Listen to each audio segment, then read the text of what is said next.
교회 안에는 두 부류의 사람이 있습니다. 영의 사람과 육의 사람이 있습니다. 그러니까 성령으로 살아가는 사람이 있는가 하면 그냥 육신의 모양 그대로 그냥 살아가 버린 그런 사람이 있습니다. 하나님과 함께 하는 사람이 있는가 하면 세상과 짝하고 살아가는 사람이 있습니다.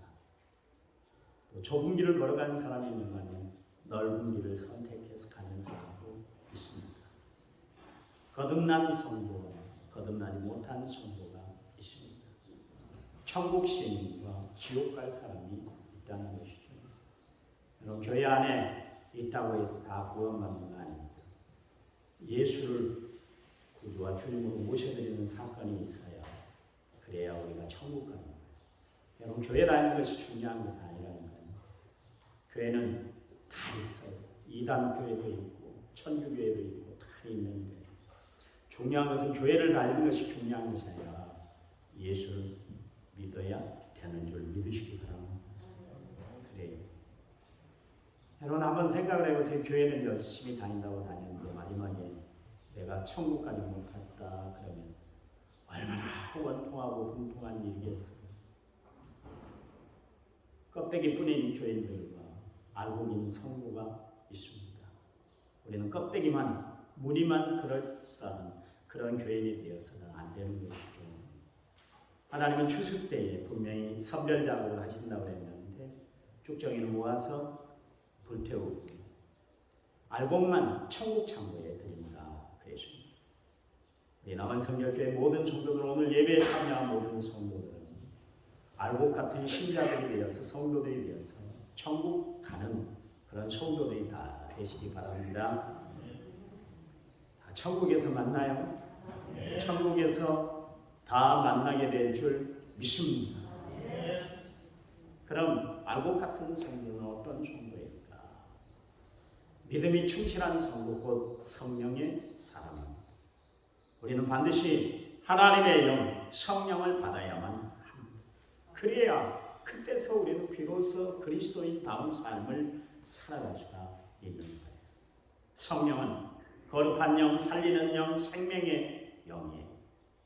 그러므로 이 성령을 받지 않고는 우리가 결코 하나님이 주시는 성령을 받아 누릴 수가 없는 거예요. 성령 받지 않고는 우리는 거룩한 삶을 살아갈 수가 없어요. 여러분, 한번 생각을 해보세요. 왜 나는 예수를 믿는데 왜 그 모양 그 꼴로 살아갈까? 왜 변함이 없을까? 어제나 오늘이나 내일이나 변함없이 그렇게 살아갈까? 좀 편안했으면 얼마나 좋겠어요. 누구든지 그리스도 안에 있으면 새로운 피조물이라 이전 것은 지나갔으면 보라 새 것이 되었다. New creation, 새로운 정말 피조물이 되어서 하나님이 원하는 삶을 살아야 되는데 매번 다람쥐 쳇바퀴 돌듯 그렇게 빙글빙글 도는 삶, 그런 삶을 살아갈까요? 성령 받지 못했기 때문에 그렇습니다. 그래요. 우리가 성령을 받아야 말씀을 지키는 능력을 받고요. 성령의 지시함을 따라서 우리는 세상을 바로 살아갈 수가 있게 되는 것입니다. 성령이 우리로 하여금 예수를 주라고 시인할 수 있도록, 고백할 수 있도록 성령이 그렇게 하시는 거예요. 여러분, 인간이 아무리 믿으려고 예수를 몸부림치고 그런다 할지라도 성령의 역사가 아니면 예수님을 나의 구주와 주님으로 그렇게 받아들일 수가 없다, 그런 이야기죠. 성령이 내 마음을 주관해 주셔야만이 예수님을 그리스도로 고백하고 살아갈 수가 있습니다. 여러분, 열매를 보아 안다 그랬잖아요. 내가 육의 사람인가 영의 사람인가를 알 수 있는 비결이 뭐냐면 내 삶 가운데 정말 내가 열매를 맺고 살아가고 있는가, 그것을 보면 아는 거예요. 영의 사람은 성령의 열매인 사랑과 희락과 화평과 오래 참음과 자비와 양성과 충성과 온유와 절제에 이 성령의 9가지 열매가 풍성한 삶을 살아갈 수가 있는 것이죠. 빛의 열매인 착함과 의로움과 진실함의 열매를 우리는 주렁주렁 열매 맺고 살아갈 수가 있는 것입니다. 그런데 이 열매가 없으면 안 되는 거예요. 여러분, 예수님은 우리에게서 열매를 찾으세요. 여러분, 예수님이 예루살렘으로 올라가는 길에 무화과나무를 보셨어요. 그리고 그 무화과나무, 나무가 울창하다, 멋있다. 예수님은 무화과 나무가 관상용이 아니라는 것을 알잖아요. 실과예요, 실과. 열매를 맺어야 돼요. 그래서 예수님이 다가가셔서 그 열매를 봤는데 열매를 맺지 못했어요. 그래서 예수님이 그 나무를 저주를 했더니 그 자리에서 말라버렸다, 죽어버렸다. 그러십니다. 열매가 없으면 주님의 마음을 아프게 하는 것이에요. 고린도전서 6장 11절 말씀에 너희 중에 이와 같은 자들이 있더니 주 예수 그리스도의 이름으로 우리 하나님 성령 안에서 시침과 거룩함과 의롭다 하심을 받았느니라. 그러십니다. 여러분, 우리가 성령 안에 살아갈 때 성령의 시침으로 말미암아 우리가 정결한 신부가 되고 성령의 역사로 우리가 거룩해짐으로 말미암아 하나님의 온전한 백성으로 우리가 살아가게 되고 또한 성령으로 말미암아 우리는 의롭다 하심을 받아 의인의 칭호를 받고 이 땅에 승리하며 살아가게 된다. 그런 이야기입니다. 그래서 우리가 반드시 성령을 받아야 하는 이유가 바로 여기에 있는 거예요. 예수님이 이 땅에 계시면서 제자들과 3년 동안 함께 일하시면서 그들이 알아야 할 것 다 알려주셨어요. 그들이 봐야 할 것 다 보게 주셨어요. 온갖 것을 다 허락해 주셨잖아요. 기적을 행하는 것, 그리고 기도는 어떻게 할 것인가, 기도하는 것, 전도는 어떻게 해야 하는가, 전도하는 방법에 대해서 예수님이 다 가르쳐 주셨어요. 그런데도 불구하고 그들에게 한 가지 부족한 것이 있었는데 그것은 성령 체험이었습니다. 성령 체험만이 신앙의 바른 길을 걸어가게 만드는 거예요. 그래서 여러분, 하나님의 사람들은 한결같이 성령의 사람들이었던 것을 알 수가 있습니다. 감리교회 창시자인 요한의 설례가 성령 체험한 이후에 온전한 하나님의 일꾼이 되었던 것을 알 수가 있어요. 과거에 그는 성경 공부를 가르치는 리더였고 또 홀리클럽을 이끌어서 기도회를 주관했던 사람이었고 또 미국에까지 선교사 파송이 돼서 주의 일을 열심히 감당했던 사람이었습니다. 그런데도 불구하고 그런 타이틀이 그를 거듭나게 한 거 아니에요. 여러분, 목사라는 직임을 가지고 있다 해서 거듭나 천국 가는 거 아니에요. 요한의 설례는 중조부터 3대 간에 그렇게 목사의 가정에서 태어났습니다. 쉽게 말해서 요즘 우리가 이야기하는 모태신앙, 어머니 뱃속에서부터 신앙생활을 했던 사람이었습니다. 그가 하나님의 손길을 처음 느꼈던 것은 어린 시절에 집이 막 불이 났어요. 마지막 순간에 간신히 구주를 받게 되십니다. 그래서 훗날 그가 자기를 가리켜서 가끔 그런 이야기를 했는데 불에서 꺼낸 그슬린 나무와 같은 존재다. 그렇게 이야기를 하십니다. 기적적으로 살아났다. 그런 이야기를 했었던 것이죠. 요한의 설례는 신실한 그리스도인이 되는 것이 자기를 지켜내는 것이고 구원시키는 것인 줄 알았어요.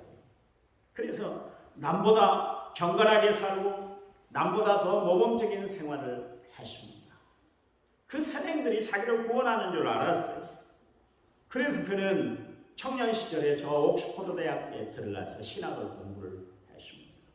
마침내 요한의 설례는 옥스퍼드 대학을 졸업하고 성직자로 임명이 되어서 그 다음에 미국으로 이렇게 선교사로 파송이 되어서 주의 사역들을 감당하셨습니다. 그런데 선교 사역에서 실패하고 다시 영국으로 돌아오게 됐어요. 그런데 돌아오는 배 속에서 풍랑을 만나 배가 곧 파선이 될 지경에 이르렀습니다. 그때 요한의 설례는 죽음의 공포를 이기지 못하고 불안해하고 초조해하고 근심, 염려, 걱정으로 가득 차고 있었는데 건너편에 모라비안 교도들 25명이 모여서 거기서 찬양을 하고 성경을 보고 기도하고 그랬어요. 깜짝 놀랐어요.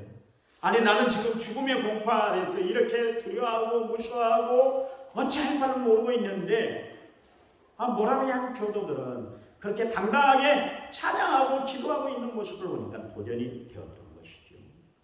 그때 요한의 설례가 생각한 것이 그것이 뭐냐면 자기 영혼의 구원의 필요성을 그때 한결에 느끼기 시작했습니다.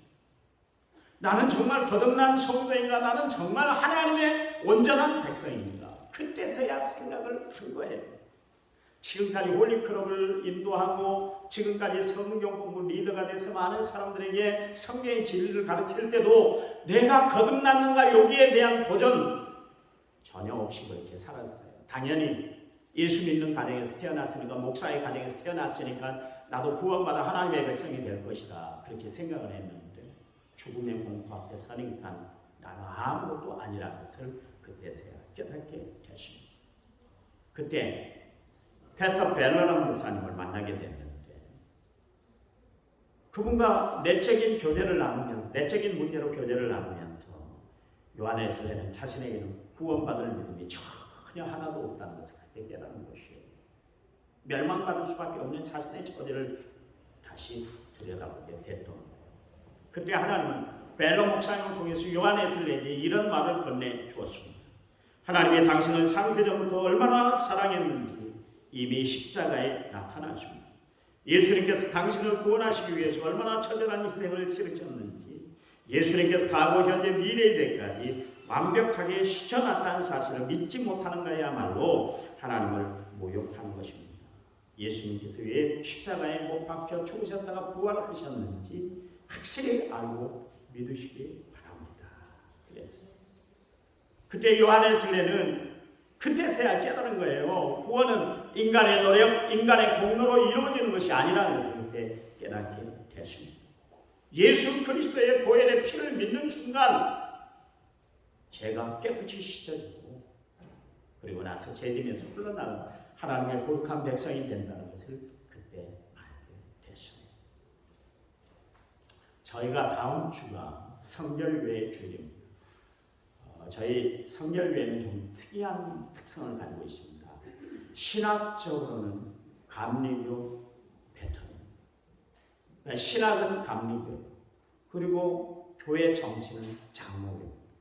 그러니까 감리교하고 장로교의 좋은 것만 이렇게 섭취를 해서 성결교회의 특성을 가지고 지금까지 이 복음을 증거하고 있는데, 다음 주가 바로 성결교회 주일인데 사실 요한에서의 해심주일입니다. 그가 1738년 5월 24일 날 거듭났거든요. 그래서 그 주간 성결교회 주일로 지키고 요한에서의 해심주간으로 이렇게 지키고 있습니다. 그가 이런 이야기를 했어요. 그날 저녁에 나는 마지못해 올더스테이트 거리에서 모이는 집회에 나갔더니 어떤 분이 루터의 로마서 서문 주석을 읽어 내려가고 있었다. 9시 15분 전쯤, 그러니까 8시 45분이죠.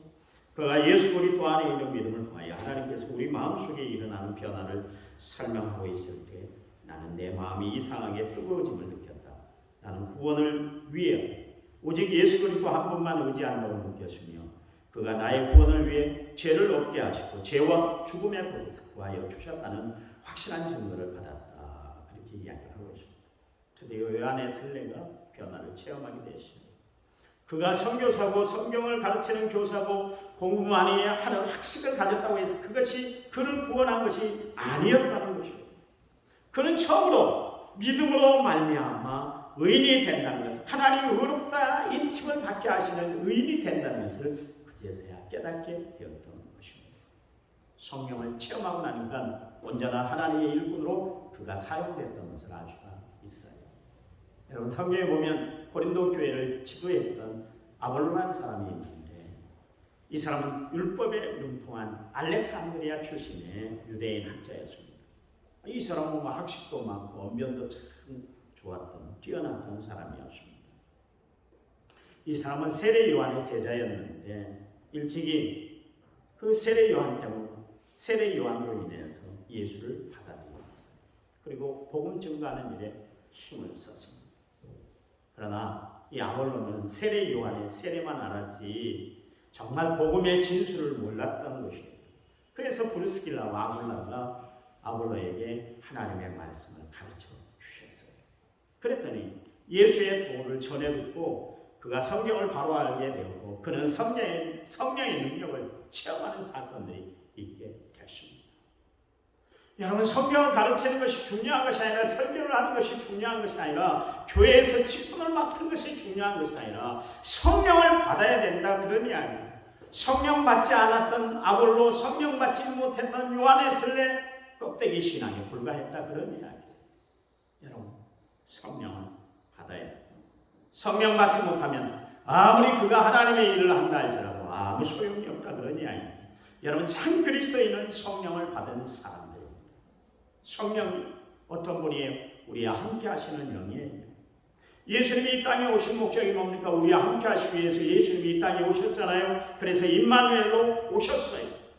그분은 부활 승천하시면서도 우리에게 말씀하셨는데, 마태복음 28장 20절 말씀에 세상 끝날까지 너희와 항상 함께 있을 것이다 그랬어요.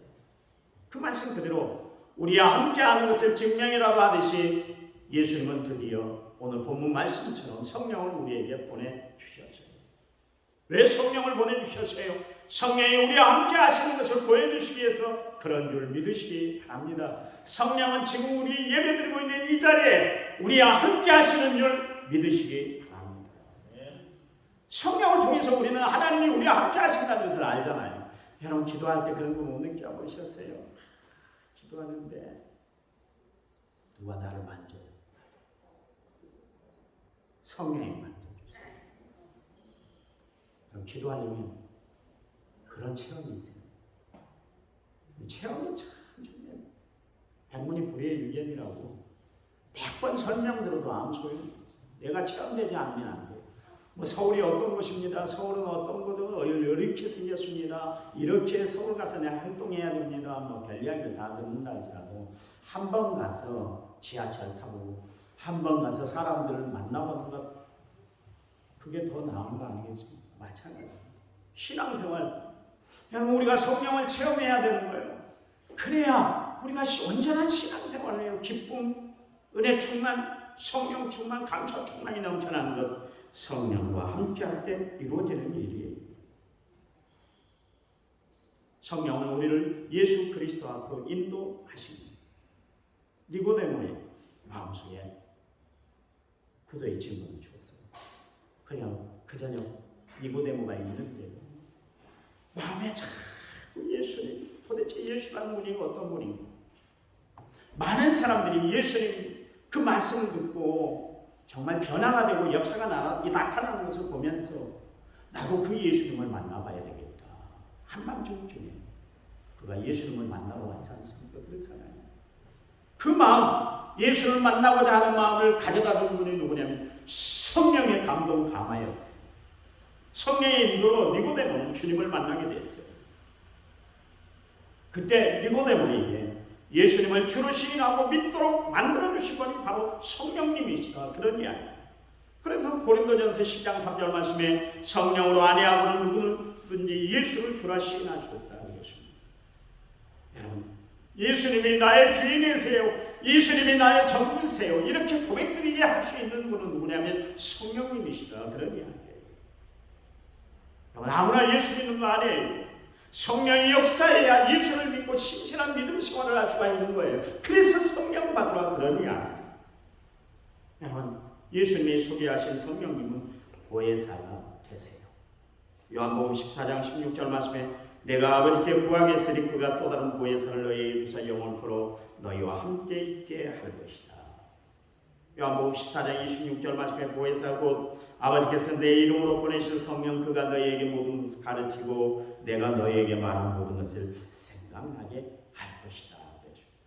여러분, 성령은 보혜사가 되세요.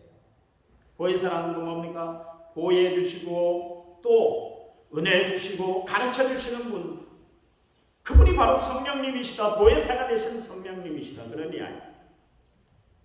여러분, 성령님은 우리를 보호해 주시는 분이세요. 그분 성령님은 우리의 생명을 보호해 주시는 분이세요. 우리의 구원이 떨어지지 않도록 우리의 믿음을 보호해 주시는 분이 바로 성령님이세요. 내가 믿습니다 그런다고 해서 내 믿음이 커지는 것이 아니에요. 성령님이 나에게 믿음 주셔야 되고, 성령을 통해서 예수님이 하시는 일, 하나님이 하시는 일들이 다 믿어져야, 그래야 우리가 예수를 바로 믿고 살아갈 수가 있는 거예요. 그렇지 않으면, 여러분, 교회 와서 저희 연설만 보고 두 종류의 사람이 있습니다. 예배 끝나고 나가면서 목사님 은혜 받았습니다, 이렇게 고백하는 사람이 가끔가다 그런 이야기를 들을 때가 있습니다. 목사님 연설 잘 들었습니다. 저는 연설하려고 이 자리에 섭니다. 연설 잘하는 사람들은 저 수사학자들이 있습니다. 연설 잘하는 사람들, 저 정치인들이 있어요. 그들 이야기를 들으면 돼요. 또 학식이 높은 인문학자들의 강의를 들으면 얼마나 천편일률적으로 이야기를 잘하는지 몰라요. 그런 이야기 들으시면 돼요. 저는 연설을 하는 것이 아니라 하나님의 말씀을 전하는 메신저예요. 하나님의 말씀이죠. 여러분, 교회에 오셔서 정말 하나님을 만나고 말씀의 은혜를 받고 살아가는 성도들이 되시기를 간절히 부탁을 드립니다. 심지어 우리가 기도하는데 기도의 방향을 잃지 않도록 우리를 붙잡아 주신 분이 바로 성령님이세요. 로마서 8장 26절 27절 말씀에 이와 같이 성령도 우리의 연약함을 도우시나니 우리는 마땅히 기도할 바를 하지 못하나 오직 성령이 말할 수 없는 탄식으로 우리를 위하여 친히 간구하시느니라. 마음을 살피니가 성령의 생각을 하시나니 이는 성령이 하나님의 뜻대로 성도들을 위하여 간구하십니다. 그랬어요. 여러분, 험난 세상 가운데 살아갈 때 해받지 않도록 우리에게 친히 방패가 되어주시고 피할 바위가 되어주셔서 우리를 보호해주신 분이 바로 성령님이세요. 또한 성령은 우리에게 은혜를 베풀어 주시는 분이에요. 우리가 성령을 충만히 받았을 때 뭐라 그럽니까? 은혜 받았습니다. 그런 이야기를 하잖아요. 그런 것은 성령은 우리에게 은혜를 끼치는 분이다. 그런 이야기. 결국 우리를 은혜의 보좌 앞으로 인도하시는 분이 바로 성령님이시에요. 초대교회 성도들이 은혜가 충만하니까 어떻게 됐습니까? 한마음 한뜻 됐잖아요. 그리고 유무상통하며 그렇게 지냈던 것을 알 수가 있습니다. 여러분, 교회가 하나 되는 방법, 성령 받아요. 고린도 교회는 4분 5열 교회예요. 그래서 여러분 봐보세요. 바울이 가장 힘쓰고 애썼던 것이 많으면 당신들은 성령을 받아야 됩니다. 얼마나 간절했겠어요. 교회가 자꾸 찢어지고 나눠지고 이 소리 저 소리가 들려올 때마다 바울이 얼마나 가슴이 아팠겠어요. 그럴 때마다 당신들이 성령을 받지 못했어요. 이런 것이니까 성령을 받아야 돼. 그랬어요. 여러분, 우리 남은 성결교회는 성령으로 하나 되는 교회가 되어야 할 줄 믿습니다. 성령으로 하나 되어 하나님의 은혜를 마음껏 누리고 살아가는 교회, 하나님 마음에 합한 교회, 품위가 바로 세워지는 교회가 되어야 할 줄 믿습니다. 보세요. 성령으로 하나 되니까 네 것 내 것 할 것 없이 다 한 마음 한뜻 됐잖아요. 유무상통했잖아요. 성령은 세상 것으로 가득한 우리 마음을 비우게 하는 능력을 가지게 됩니다. 성령은 깨끗한 영, 거룩한 영이기 때문에요. 성도들이 성령을 모시고 살면 당연히 세상의 제약들, 세상의 욕심들을 다 버리게 돼요. 여러분 마음속에 여전히 욕심, 근심, 걱정, 세상의 시기, 질투, 원망, 불평 이것으로 가득 차 있다면 여러분 예수를 믿어도 잘못 믿는 것이고 여러분 마음에 혹시나 성령이 없는가 다시 한번 살펴야 돼요. 여러분 예수 믿는 사람들이 원망 불평하며 살아가면 안 돼요. 가정에 매번 돌아가서 불화를 일으키고 싸움박질하고 부부간에 서로 갈라지고 그러면 안 되는 거예요. 성령이 갈라지게 하는 영은 아니에요. 성령은 하나 되게 하는 영이에요. 예수 믿으려면 바로 믿으십시오. 다 이해하고 사랑하고 간용하고 용서하고 은혜 베풀고 살려고 여러분 예수 믿게 하는 것이지 남을 비판하고 판단하고 평가하고 그러라고 여러분 예수 믿게 하신 거 아니시잖아요. 그렇잖아요. 여러분 성령 거룩한 영 홀리 스피릿 여러분 거룩한 영을 모시고 살아가는 여러분 하나님의 은혜 가운데 날마다 살아가는 성도들이 되시기를 간절히 부탁을 드립니다. 성경에 보세요. 성령 충만한 은혜로운 삶을 살았던 스데반 집사 순교의 현장에서도 성령이 표현하고 있기를 그의 얼굴이 천사의 얼굴과 같았다. 자기를 돌팔매지고 그렇게 쳐 죽이는 그 무리들을 향해서 스데반 집사는 오히려 그들 앞에서 무릎 꿇고 하나님 앞에 용서의 기도를 드렸던 것을 알 수가 있습니다. 예수 믿는 사람은 이런 사람이 되어야 돼요. 그에게는 어둠이 없었어요. 그에게는 두려움과 공포가 없었어요. 여러분, 그게 스데반 집사가 성품이 좋았기 때문이다. 그렇기보다는 그가 성령에 붙들린 사람이 되었기 때문에 그렇습니다. 성령으로 은혜를 받은 사람은 언제 어디서나 그 은혜의 표시가 반드시 나타나게 돼 있는 거예요. 다니엘은 30일 동안 만약 다른 신과 사람들 앞에 절을 하게 되면, 그러니까 다른 신이는, 바벨론의 신 말고 다른 신이는 사람들 앞에 기도를 하거나 찬양을 하게 되면 사자굴에 떨어집니다. 그 명령이 떨어졌잖아요. 어명으로 떨어졌습니다. 왕의 명령으로 떨어졌어요. 그러면 만약 그렇게 하다가 발각이 되면 사자굴에 던져놓는다고 그랬잖아요. 그것을 알면서도 다니엘은 여전히 예루살렘 쪽으로 난 창문을 열고 하나님께 하루에 3번씩 무릎 꿇고 그 하나님 앞에 감사하며 무릎 꿇고 기도했더라. 성경이 그렇게 표현을 하고 있습니다. 여러분, 성령의 사람은 극한 상황 속에서도 신앙의 자세를 잃어버리질 않아요. 여러분, 우리나라도 일제감정기 시대 때에 그렇게 일제에 항거했던 길선주 목사님이 그랬고, 주기철 목사님이 그랬고, 손양원 목사님이 그랬고, 우리 교단의 자랑거리인 문중영 전도사님이 그랬어요. 여러분, 성령은 우리의 마음을 담대하게 만듭니다. 성령은 또한 선생님이 되신다 그랬습니다. 그 성령은 우리를 가르치고 훈육을 시켜줘요.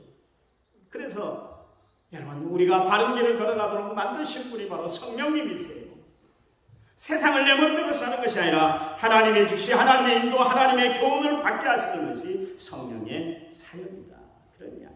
그래서 성령이 우리로 하여금 죄에 대하여, 의에 대하여, 심판에 대하여 알게 하신다고 그랬습니다. 요한복음 16장 8절 말씀에 그가 와서, 성령이 오시면 죄에 대하여, 의에 대하여, 심판에 대하여 세상을 책망하느니라 그랬습니다. 요즘 아이들은 선생님의 가르침을 받으려고 하지 않아요. 하긴 집에서도 부모의 말을 안 듣고 살아가는 것이 요즘 아이들 모습 아닙니다. 그래서 천방지축이 안하무인 갈수록 봐보세요. 세상이 어렵고 힘든 건 뭐 때문에 그렇습니까? 인간의 마음이 그만큼 악해지고 자기들 마음대로 살아버리기 때문에 그래요. 감정이 막 치솟으면 감정을 절제하고 조절하고 살아야 될 텐데 그냥 그대로 다 표현해버려요.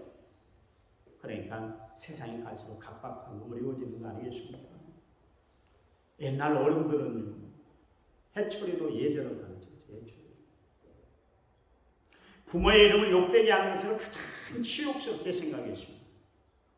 여러분, 가르침을 받아야 인격이 바로 서는 것이에요. 신앙생활도 마찬가지예요. 가르침을 받아야 바른 신앙 인격을 형성하며 살아가게 되는 거예요. 그렇다면 누가 가르치는가? 성령이 가르쳐야 되는 줄 믿으시기 바랍니다. 제가 목회에 실패한 이유 중에 하나가 뭐냐면 내가 가르치려고 했어요. 내가 바꾸려고 했어요. 그러니까 안 되는 거예요. 목사가 무슨 능력이 있겠어요? 그렇잖아요. 요즘 교인들 목사만 안 들어요. 목사만 안 듣습니다.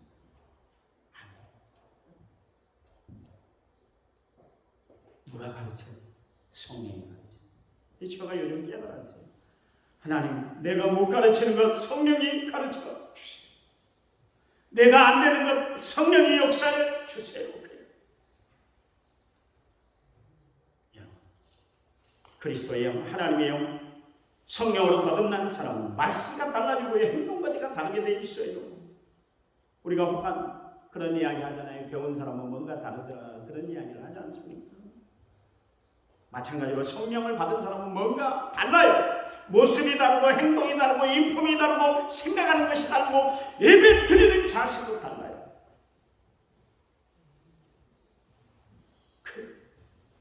성령 또한 권능의 사람이 되게 합니다. 사도행전 1장 8절 말씀에 성령이 너희에게 임하시면 너희가 권능을 받는다. 예수님의 제자들이 마가의 가락방에 들어가서 일심으로 기도할 때 저들이 다 같이 성령을 충만히 받았잖아요. 그래서 성령이 말하게 하시는 것을 말하게 되고 그들 마음에 성령의 권능이 임하니까 담대한 복음의 증인으로 그들은 나가서 주의 복음을 증거하며 살았던 것을 알 수가 있습니다. 그들은 한결같이 죽음을 두려워하지 않았어요. 세상 권세에 저들의 믿음이 전혀 주눅들질 않았다. 그런 이야기. 자신의 생명을 좀 더 귀한 것으로 여기질 않았어요. 사도행전 20장 24절 말씀에 내가 달려갈 길과 주 예수께 받은 사명 곧 하나님의 은혜의 복음을 증언하는 일을 마치려 하면은 나의 생명을 좀 더 귀한 것으로 여기지 않겠다. 그랬습니다. 보세요. 성령 받은 제자들 보세요. 이전에 나약한 제자들의 모습이 아니었어요. 베드로의 담대함을 보세요. 이전에는 두려워 어찌할 바를 모르고 벌벌 떨고 있고 예수님을 3번이나 모른다고 부인했던 베드로가 성령을 받고 난 사도행전 4장 19절에 21절 말씀에 보니까 베드로와 요한이 대답하여 이르되 하나님 앞에서 너희 말을 듣는 것이 하나님의 말씀을 듣는 것보다 옳은가 판단하라. 우리는 보고 듣는 것을 말하지 않을 수가 없다. 그랬어요. 바울도 갈라디아서 1장 10절 말씀에 내가 이제 사람들에게 좋게 하려 하나님께 좋게 하려 사람들에게 기쁨을 구하려 내가 지금까지 사람들의 기쁨을 구했더라면 그리스도의 종이 아니다. 그랬습니다. 여러분, 성령 받은 사람들을 마음속에 자리하고 있는 것이 뭐냐면 담대함. 여러분, 세상 당당하게 살아가시기 바랍니다. 그저거 기죽어 살지 마세요. 예수 믿는 사람들은 성령이 우리와 함께하기 때문에 그 성령을 통해서 바울이 고백했던 것처럼 내게 능력 주신 자 안에서 나는 모든 것을 할 수가 있어요. 하나님은 모든 일에 합력하여 선을 이루어 주실 줄 믿어요. 어려운 날쯤에 또한 피할 길을 내어 주실 줄 믿어요. 하나님 그 하나님이 나의 하나님인 것을 분명히 확신합니다. 어려울 때마다 여러분 이 말씀을 마음판에 떠올리고 살아가는 성도들이 되시기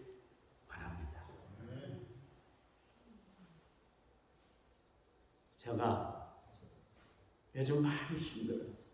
왜 힘든지 아세요? 영적으로 너무 힘들어요.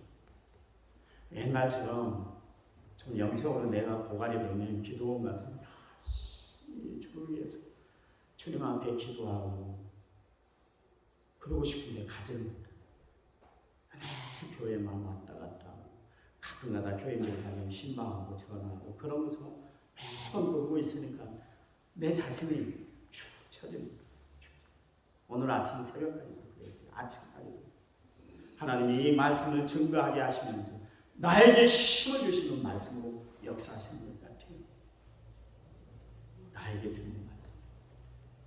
여러분 성령 받으면 우리가 담대한 주의 백성이 되는 줄 믿으시기 바랍니다. 성령 받아야 우리의 눈이 열려 하나님의 나라를 바라보고 우리가 살아갈 수가 있는 거예요.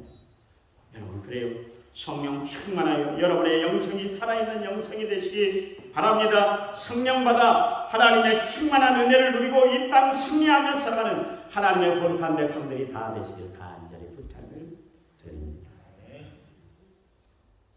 드립니다. 하나님 감사합니다. 성령으로 저희들을 충만하시고 성령으로 저희들을 역사해 주시니 감사합니다. 하나님 우리에게 정말 보호해 주시고 또 은혜를 주시고 가르쳐 주시는 성령 때문에 예수 바로 믿고 이 세상 승리하며 살아가는 저희들에게 축복해 주시옵소서. 세상이 온통 혼란스럽습니다. 이럴 때 성령이 저희들을 사로잡아 주시옵소서. 그리스도의 영혼 충만한 삶을 살아가는 저희들 되도록 도와주시옵소서. 함께 하시면 믿습니다. 예수님 이름으로 기도했습니다.